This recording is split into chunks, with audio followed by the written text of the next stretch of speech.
පහත දැක්වෙන අසම්පූර්ණ වගුව සහ අසම්පූර්ණ ජාල රේඛයට අනුව දී ඇති ප්‍රශ්නවලට පිළිතුරු සපයන්න. මෙන්න මේ වගුවයි මේ ජාල රේඛයයි පාවිච්චි කරලා මේ ප්‍රශ්නවලට උත්තර ලියන්න තියෙනවා. පළවෙනි ප්‍රශ්නේ තමයි ජාල රේඛයේ ඇසුරින් වගුවේ හිස්තැන් සම්පූර්ණ කරන්න. මේ ජාල රේඛේ පාවිච්චි කරලා මේ වගුවේ හිස්තැන් සම්පූර්ණ කරන්න තියෙනවා. මේ මොන වගුවක්ද?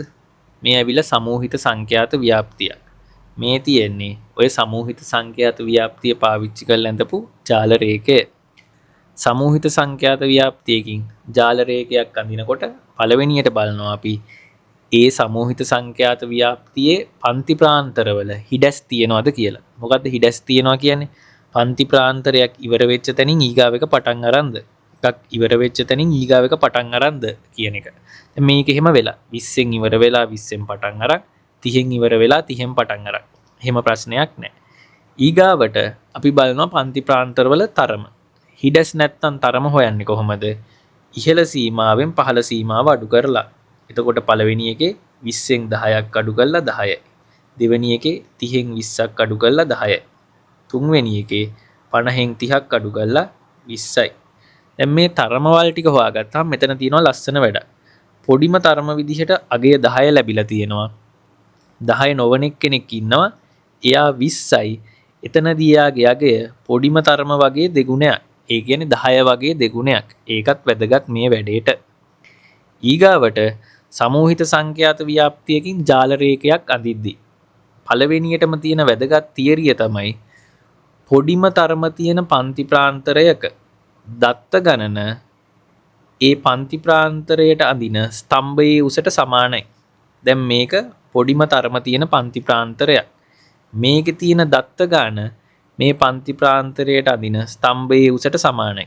එහෙනම් මේකට අඳින ස්තම්භයේ උස දෙකක් වෙන්න ඕනේ. හරිනේ. ඒක දෙකක් උස වෙලා තියෙනවනේ. මේකනේ ওই පන්ති ප්‍රාන්තරය. එතකොට ඊගාවට මේකත් පොඩිම තරම තියෙන පන්ති ප්‍රාන්තරයක්. එහෙනම් මේ පන්ති ප්‍රාන්තරයට අඳින ස්තම්භයේ උස දත්ත ගණනට සමාන වෙන්න ඕනේ. දැන් මේ තියෙන්නේ ওই පන්ති ප්‍රාන්තරයට ඇඳපු ස්තම්භය. ඒකේ උස 5යි. එහෙනම් මෙතන දත්ත ගාන 5ක් වෙන්න ඕනේ. ඕක තමයි රෝමී ඉලක්කම් 1 අහන ප්‍රශ්නය. ඒකට උත්තරේ එහෙනම් 5යි. ඊගාවට රෝමී ඉලක්කම් 2 අහන්නේ වගුව ඇසුරින් ජාල රේඛය සම්පූර්ණ කරන්න. ජාල රේඛය සම්පූර්ණ කරනවා කියලා කියන්නේ මෙන්න මේ ජාල රේඛයේ ස්තම්භ ටික අඳින්නනේ ඕනේ. දැන් මේකේ ස්තම්භ දෙකක් ඇඳලා තියෙනවා. අපිට තියෙන්නේ මෙන්න මේ ඉතුරු ස්තම්භය අඳින්න. ඒකට මම ඉස්සෙල්ලා මේකේ මේ දැනට ඇඳ ටික මකලා දාන්න. හරි. දැන් මෙන්න මේ පන්ති ප්‍රාන්තරයට අදාළ ස්තම්භය අඳින එක තමයි වැඩේ. මොකද මේ දෙක ඒගොල්ලෝ ඇඳලා තියෙනවා. හරි. මේක අඳිද්දි මේක පොඩ්ඩක් වැදගත්. මේ පන්ති ප්‍රාන්තරය පොඩිම තරම තියෙන පන්ති ප්‍රාන්තරයක් නෙමෙයි. මේ පන්ති ප්‍රාන්තරය පොඩිම තරම තියෙන පන්ති ප්‍රාන්තරයක් නෙමෙයි. මෙතන පොඩිම තරම වගේ දෙගුණයක් තියෙනවා. ඒ කියන්නේ මෙතන පොඩිම තරම තියෙන පන්ති ප්‍රාන්තර දෙකක් තියෙනවා. ඒක තමයි වැදගත්ම දේ. එතකොට පන්ති ප්‍රාන්තර දෙකක තමයි ওই දත්ත 6 තියෙන්නේ. එතනදී අපි තේරුම් ගන්නවා එක පන්ති ප්‍රාන්තරයක තියෙන්නේ දත්ත 3යි කියලා. එකක 3 ගානේ දෙකක 6ක් ඉන්නවා කියන එකයි ඕකේ තේරුම. ඊගාවට මොකක්ද උතන තියෙන පන්ති ප්‍රාන්තර දෙක? උතන තියෙන දෙක තමයි 30 50 කියන එක හැදිලා තියෙන්නේ මෙන්න මෙහෙම. 30 40 කියන එකයි 40 50 කියන එකයි එකට සෙට් වෙලා. එතකොට මේකේ දත්ත 3යි මේකේ දත්ත 3යි විදිහට තමයි ඔය මුළු දත්ත ගාන 6 වෙලා තියෙන්නේ. දැන් මේක පොඩිම තරමක් මේක පොඩිම තරමක්.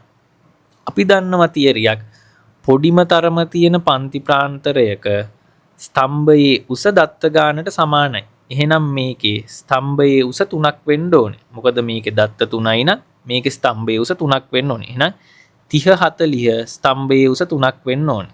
මම ඔන්න ඕක 3ක් උසට අඳිනවා. 40 50 ස්තම්භයේ උසත් 3ක් වෙන්න ඕනේ. එහෙනම් 40 ඉඳන් 50ටත් උස 3ක් වෙන්න ඕනේ. ඒ කියන්නේ 30 ඉඳන් 50ටම උස 3ක් වෙන්න ඕනේ. මෙන්න මේ විදිහට ඕක අඳිනවා. 30 ඉඳන් 50ටම 3ක් උසට අඳිනවා. මේක මම සම්පූර්ණ තියරි එකමයි කියලා දුන්නේ.